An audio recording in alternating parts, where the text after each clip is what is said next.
Hello guys, അസ്സലാമു അലൈക്കും. Welcome back again. ഇന്നലെ എൻ്റെ ഷോപ്പിംഗ്.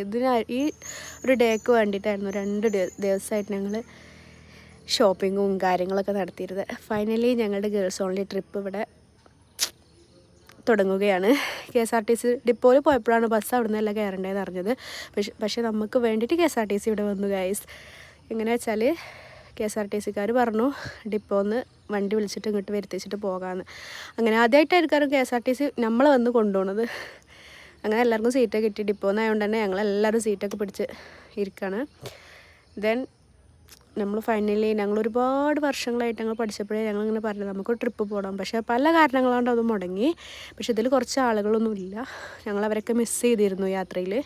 ഈ ബോർഡ് ഇങ്ങനെ കണ്ടപ്പോൾ ഞങ്ങൾക്കിങ്ങനെ ഹാപ്പിനെസ്സിൻ്റെ പീക്കായിരുന്നു. കാരണം ഫൈനലി ഞങ്ങളത് നേടിയെടുത്തു, ഞങ്ങളുടെ ഒരു സ്റ്റേ, ഗേൾസ് ഓൺലി സ്റ്റേയിന്.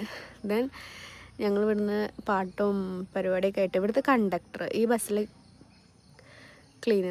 കണ്ടക്ടറൊക്കെ ആയിട്ടുള്ള ഇയാൾ ഭയങ്കര സപ്പോർട്ടായിരുന്നു. ഇയാൾ പറഞ്ഞാൽ അടിച്ച് പൊളിക്കാൻ. ഇത് കേൾക്കേണ്ട താമസം പിന്നെ ഞങ്ങളുടെ എല്ലാ ഉപകരണം ഞങ്ങൾ പുറത്തെടുത്ത്. ദെൻ പാട്ടും യാത്രക്കാരാണെങ്കിലും നന്നായിട്ട് ഞങ്ങൾ സഹകരിച്ചു. ദെൻ ഓരോരുത്തർ പാടി. ഇവൾ നല്ല പാടുന്ന കുട്ടിയാണ് കേട്ടോ, അനാമിക. അവൾ പാട്ടൊക്കെ പാടി. പിന്നെ ഞങ്ങളതായിട്ടുള്ള ഞങ്ങളെ രാഗങ്ങളും പാട്ടും കാടും മലയൊക്കെ കയറി ഞങ്ങളെത്തും. പിന്നെ ഈ ഒരു വൈബിലെ ടീംസിന് നമുക്ക് ബസ്സിൽ നിന്ന് കിട്ടിയായിരുന്നു. യാത്രക്കാരാണെങ്കിലും നമ്മളിപ്പോൾ എല്ലാവരും നന്നായിട്ട് സഹകരിച്ചു. പിന്നെ ഞങ്ങൾ ഇരുന്നോടത്ത് എണീച്ച് പാടല്ലോ തുടങ്ങി. ഷഹ്നൻ്റെ പാട്ടോ, ആ കയറ്റൊക്കെ പെട്ടെന്ന് കയറിയോളൂ 2 പാട്ട് പാടിയപ്പോഴത്തേന്. ദെൻ എല്ലാ യാത്രകളും പിന്നെയെന്ന് വെക്കരുത്. എപ്പോഴാണോ നമുക്ക് പോകാൻ തോന്നുന്നത് അപ്പോൾ പോവാം.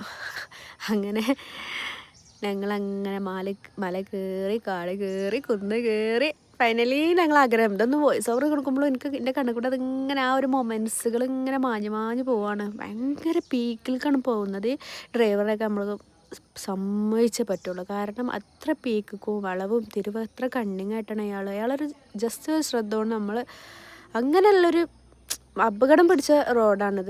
പിന്നെ ഞാൻ ഇത് വീഡിയോസൊക്കെ ഇങ്ങനെ എഡിറ്റ് ചെയ്യണമെന്നൊക്കെ വിചാരിച്ചിട്ടുണ്ടായിരുന്നു. പക്ഷേ സ്റ്റേൻ്റെ അവിടെ തന്നെ ഞാൻ വീട്ടിലേക്ക് പോകാതെ തന്നെ എഡിറ്റ് ചെയ്തിട്ടാണ്. കാരണം എൻ്റെ ഹാപ്പിനെസ് നിങ്ങളിലൂടെ എത്തിക്കാമെന്ന് വിചാരിച്ചു.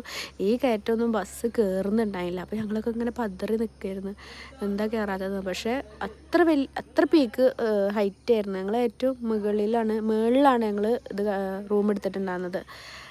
പിന്നെ ഞങ്ങൾ മാത്രമേ കാര്യമായിട്ട് ഇതിലുണ്ടായിരുന്നുള്ളൂ. പിന്നെ എല്ലാ യാത്രക്കാരും സഹകരിച്ചു. ഇതിൻ്റെ ഒരുപാട് വീഡിയോസൊക്കെ വരുന്നുണ്ട്. റോഡാണെങ്കിൽ വളരെ മോശം, പക്ഷേ ഇതൊക്കെ ഞങ്ങൾക്കൊരു എക്സ്പീരിയൻസ് എന്ന് പറഞ്ഞാൽ എക്സ്ട്രീം ലെവലായിരുന്നു. ഇതിൻ്റെ ഒരുപാട് വീഡിയോസ് ഉണ്ട്. അപ്പോൾ നല്ല വീഡിയോസ് ഇതിൻ്റെ പാർട്ട് 2 ആയിട്ട് ഞാടും. ഇതുവരെ തന്ന എല്ലാ സപ്പോർട്ടും നന്ദി. അസ്സലാമു അലൈക്കും.